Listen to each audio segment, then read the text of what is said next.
अच्छा, अब आते हैं थोड़ा सा लकोरिया की तरफ और इसका जो है ना हमने देखा है अक्सर लोगों के लकोरिया का इशू जो है ना आजकल बड़ा कॉमन है। तो इसके बारे में थोड़ा सा बताएंगे कि ख़वातीन को आम तौर पे ये चीज़ का जो है ना सामना करना पड़ता है, तो इस पे बताएंगे क्या इसकी वजह क्या है सबसे पहले तो, और हल क्या है इसका। अक्सर बेटियों को बहनों को ये नहीं पता होता कि ये किस किस्म का है। हम्म। आपने जाके लफ्ज बोला कि वाइट वाटर डिस्चार्ज बोल जी दिया, बिल्कुल या बिल्कुल। आपने वाइट पानी कह दिया, या आपने हम्म। लकोरिया कह दिया। जी। आम जो तबीब होता है वो बगैर नब्ज चेक की वो दवाई पकड़ा देगा आपको, सही। या आप कोई टोटका इस्तेमाल कर लेंगे। हम्म। हालांकि असूलन लिकोरिया ये वाइट कलर में भी होता है, ठीक है। ये थिक भी होता है, गाढ़ा, हम्म। ये पीले कलर में भी होता है, ये ग्रीन कलर में बदबूदार भी होता है। अब इसमें से आपने देखना लिकोरिया है कौन सा, सर्दी की वजह से, खुश्की की वजह से, गर्मी की वजह से, या रतूबत की वजह से, ठीक है। या इन्फेक्शन है अंदर। अब इसमें अगर आपको सही तशखीस होगी तब आप इलाज कर सकते हैं, बिल्कुल सही। नहीं तो अक्सर औकात आप जहां पे भी जाएं एक ही तरह की दवाइयां दी जाती हैं। तो फिर इसी वजह से बहुत सारे मेरे पास पेशेंट ऐसे आते हैं जिनको 20-20 साल हो गए हैं, 10-10 साल हो गए हैं, लिकोरिया खत्म नहीं हुआ, क्योंकि उनकी तशखीस गलत हुई है, उनका इलाज गलत हुआ है। तो इसलिए यहाँ पे पहले देखें, अगर सर्दी की वजह से लिकोरिया है, मैं थोड़ी थोड़ी चीजें बताता चाहता हूँ। अगर सर्दी की वजह से पानी की तरह पतला लिकोरिया है तो उसमें लौंग और दारचीनी इसका कहवा बना के इस्तेमाल किया जाए, बड़ा बेहतरीन रिजल्ट है। सुपारी पाक मिल जाती है किसी भी कंपनी अच्छी की लेके वो इस्तेमाल कर लेंगे, आधा चम्मच सुबह निहार दूध के साथ, ये अच्छा है। ठीक है। उबले अंडे वो अगर सुबह नाश्ते में 2-3 खा लिए जाएं चाय के साथ, ये भी अच्छा है। ठीक है, ये लेकिन सिर्फ जब तक ये मसला हो, सही, उसके बाद नहीं। उसके बाद आज ऐसे पेशेंट जिसे खुश्की की वजह से लिकोरिया है, थिक है, चर्बी टाइप, ये बहुत कम होता है। ये कह लें कि अगर हमारे पास 500 मरीज आए तो शायद एक आधा हो। बिल्कुल सही है। ऐसे पेशेंट के अंदर खुश्की होती है, ड्राइनेस होती है, तो ऐसा पेशेंट इसको चाहिए पुदीना, अजवाइन और तेज पत्ता, इसका कहवा इस्तेमाल करें। कोशिश करें सब्जी गोश्त इस्तेमाल करें, अकेला गोश्त नहीं। बकरे का गोश्त या देसी मुर्गी, उसमें घिया कद्दू, घिया तोरी और टिंडे डाल के अगर इस्तेमाल किए जाए, सालन ज्यादा खाया जाए तो ये पेशेंट ठीक हो जाता है। दलिया गंदम इस्तेमाल करे, बादाम की गिरी और मेवा डाल के, बड़ा अच्छा है। अंडे फ्राई इस्तेमाल करे तब भी ये मसला खत्म हो जाता है। तो नुस्खे के तौर पे वो पुदीना, अजवाइन, तेज पत्ता और सौंफ इसका कहवा बना के इस्तेमाल करें। अब आते हैं गर्मी वाला। अब गर्मी वाला होता है वो पीले कलर में होता है, उसमें बाजू का जलन भी आती है, ठीक है, खारिश भी शुरू हो जाती है। सही। तो उसमें क्या करना है, शरबत बजूरी बहुत अच्छा है, सुबह नाश्ते में मुरब्बा आमला बहुत अच्छा है, उसके बाद मुरब्बा गाजर बहुत अच्छा रिजल्ट है, मुरब्बा बही बहुत अच्छा रिजल्ट है।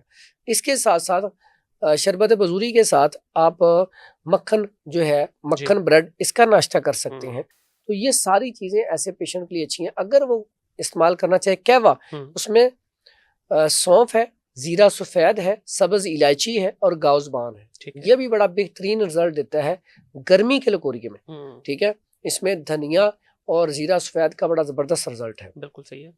उसके बाद आ जाता है ऐसा लिकोरिया जिसके अंदर इन्फेक्शन है, उससे बदबू भी आती है, जख्म है, तो उसके लिए क्या करेंगे?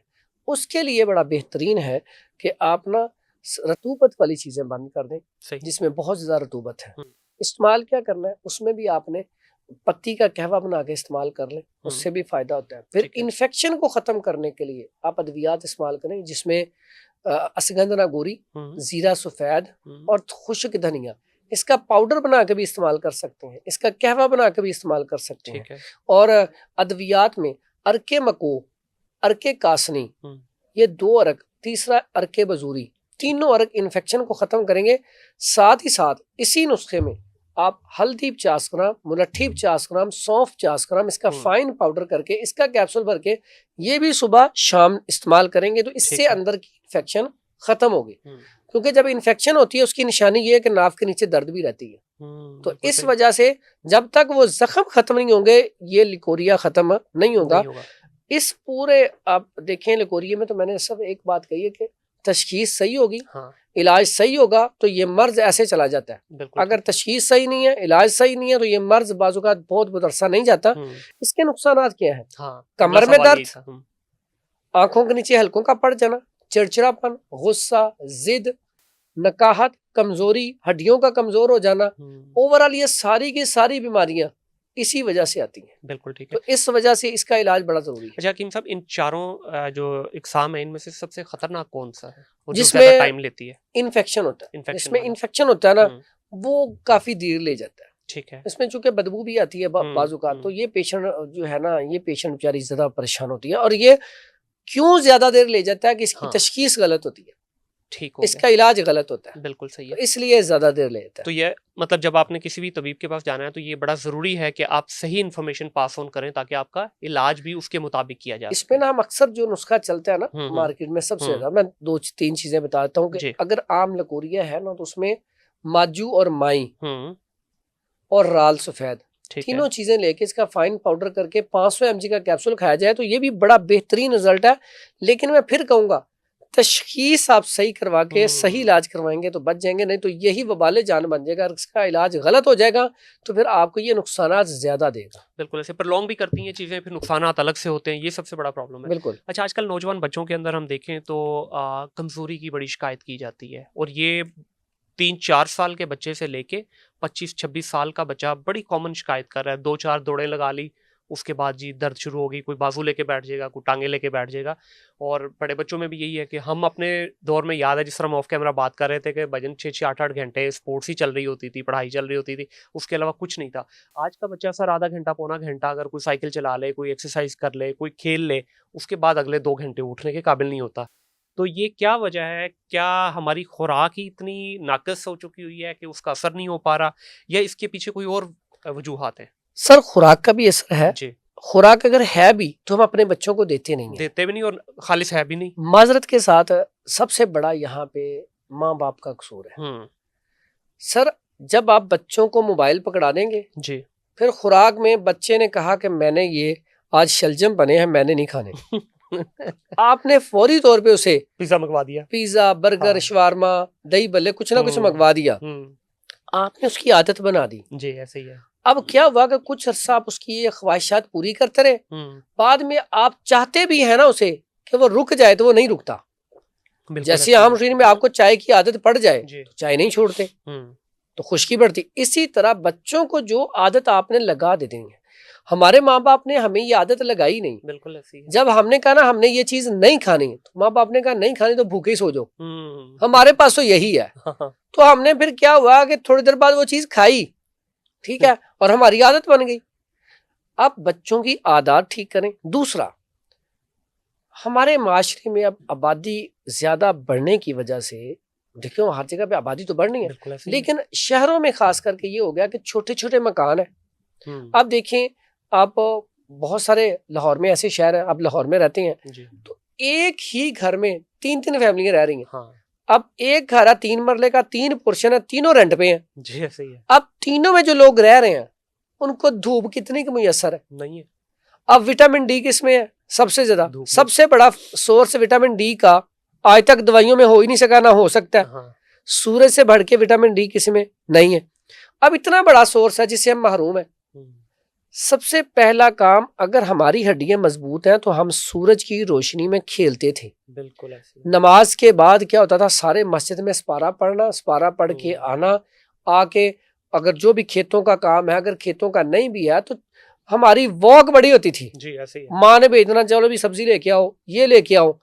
आज हमारे पास बाइक होती है, किक मारे, गाड़ी होती है, चीज ले, नहीं तो इसको भी छोड़ेंगे। अब ये भी जमाना नहीं रहा। आप ऐप डाउनलोड की होती है, एक बटन दबाते हैं, चीज आपके घर में। ऐसे ही। अब देखने में ये हमें सहूलत नजर आ रही है, लेकिन यकीन करें ये हमें खराब कर रही है, तबाह कर रही है। आज के बच्चों के जो आप कह रहे हैं ना, घुटने कमजोर, बट्ठों में खिंचाव, देखिए हम हम तो 8-8 घंटे क्रिकेट खेलते थे, फुटबॉल खेलते थे, ठीक है, कबड्डी खेलते थे। आज बच्चों का सांस क्यों नहीं अच्छा? क्यों सांस उनको चढ़ जाता है? हमारे जब कबड्डी खेलते थे ना, तो एक लफ्ज, एक वर्ड हम कहते थे ना, कबड्डी कबड्डी कबड्डी कबड्डी। अब उसमें ये होता था कि हमने वहां तक भागना, ये लफ्ज कहते कहते जाना, यहाँ जहां पे लफ्ज अटक गया हमारी खैर नहीं। हाँ। तो इंसान जुस्तजू करता था, मेहनत करता था, बैडमिंटन खेलता था। अब उसमें क्या होता था, हमारी फिजिकली एक्टिविटी बहुत थी। आज हमारे माशरे में बहुत सारे बच्चे हैं, आपको मैं 3 साल, 3 छोड़े 2 साल के बच्चे को माँ मोबाइल पकड़ा देती है काम करते वक्त। ऐसे ही है। हम उनके ब्रेन्स को खराब कर रहे हैं। इसी वजह से तो वो अब पढ़ते भी है ना तो उनकी पढ़ाई उन्हें याद कुछ नहीं होता, रट्टे लगाते हैं। हाँ, ऐसे ही है। आज जितने भी लोग तरक्की याफ्ता है ना, हम देखते हैं बड़े बड़े बड़े ओहदों पे हैं या कामयाब हैं, वो लोग हैं जो टाट के ऊपर पड़े हुए हैं। हाँ, ठीक है। तो इसमें सबसे पहला मैं काम यही कहूंगा कि आप इसमें सबसे पहला काम यही करें कि बच्चों को फिजिकली एक्टिविटी में लेके आए, डेली कहीं पार्क लेके जाए। नहीं तो पार्क नहीं जा सकते, सुबह शाम, सुबह आप काम पे जाते वक्त थोड़ी देर बाहर बच्चों को लेके थोड़ा सा घूम ले, शाम को आए बच्चों को लेकर थोड़ी देर बाहर चले जाएं। घर में पहले माँ बाप क्या करते थे, बच्चों के साथ खेलते थे। मैं आज भी अपने बच्चों के साथ खेलता हूँ घर में। अब घर में अगर आपका घर छोटा है तो खेल लें। जब भी धूप ही मुयस्सर आए, छत पे बाहर पार्क में, उन्हें धूप सुबह नमाज के बाद जब सूरज निकलता है ना, ये धूप बहुत अच्छी है उनके लिए। बिल्कुल ठीक है। इसमें आप कोई ग़िज़ा में कोई ऐसी चीज़ बताना चाहेंगे कि अगर ये शामिल कर लिया जाए, लेकिन इस चीज़ का ख्याल रखिएगा कि आप जेन ज़ी और जेन अल्फ़ा को खुराक इस वक्त बताने लगे हैं। इन्होंने वो कहानियां नहीं सुननी जी, चूरी खा लो तय खा लो, इनको इनके मुताबिक ही सर बताना पड़ेगा। अच्छा, ये भी एक प्रॉब्लम हो गई है हकीम साहब कि आज के बच्चों को जितनी अपनी चीज़ों के मुख्तलिफ नाम लिए, इनके पास भी नहीं जाएंगे। अच्छा, नाम सुन के ही ना कि अच्छा देसी नाम है, नहीं, उनको वाना भी चाहिए सर हर चीज़ में। उनको हर चीज़ में मॉडर्निज्म चाहिए, उनको हर चीज़ के अंदर वो फैंसी पैकिंग चाहिए। तो ऐसी चीज़ बताइएगा जो प्रैक्टिकल हो इन बच्चों के लिए। हमारी एज में तो कुछ भी बताएंगे, ऐसे कहना ठीक है हकीम साहब ने क्या खा लो, इन्होंने नहीं खाना। सर एक तो बच्चों को ना आप कोई भी चीज़ खिलानी ना, इंग्लिश में उनके नाम बताएं और इनको दिखाएं कि आज यूरोप कंट्री में क्या खाया जा रहा है। वो यही अंजीर खा रहे हैं, यही खजूर खा रहे हैं, ठीक है, यही वो दालचीनी इस्तेमाल कर रहे हैं, तो वो खुद ब खुद खाना शुरू कर देंगे। आज फूड सप्लीमेंट जब खरीदते हैं तो उसमें वही चीजें होती है जो हमारे घरों में माँ बाप हमें कह रहे होते हैं। तो इसमें सबसे जरूरी चीज मैं कहूंगा, सुबह का नाश्ता जरूर करवाएं बच्चों को। जो मिसाल बनी हुई थी ना, सुबह का नाश्ता बादशाहों वाला, दोपहर का खाना वजीरों वाला, रात का फकीरों वाला। मैं कहता हूँ खुराक जो भी है ये टाइम पक्के कर देंगे। बच्चे ने नाश्ता, सबसे ज्यादा कमजोरी हो रही है जो बच्चे सुबह नाश्ता नहीं करके जाते। मैं यहाँ पे आपको कोई कदगर नहीं लगा रहा, सुबह नाश्ता जरूर दें। आप दही दे दें, आप पराठा दे दें, आप लस्सी दे दें, आप उन्हें कोई सैंडविच वगैरह दे दें, कुछ भी दें, लेकिन नाश्ता और कोशिश करें मिल्क जरूर दें, उसमें साथ दूध का गिलास जरूर पिलाएं। तो अल्लाह के हुक्म से बच्चे कमजोर नहीं होंगे। बिल्कुल ठीक है।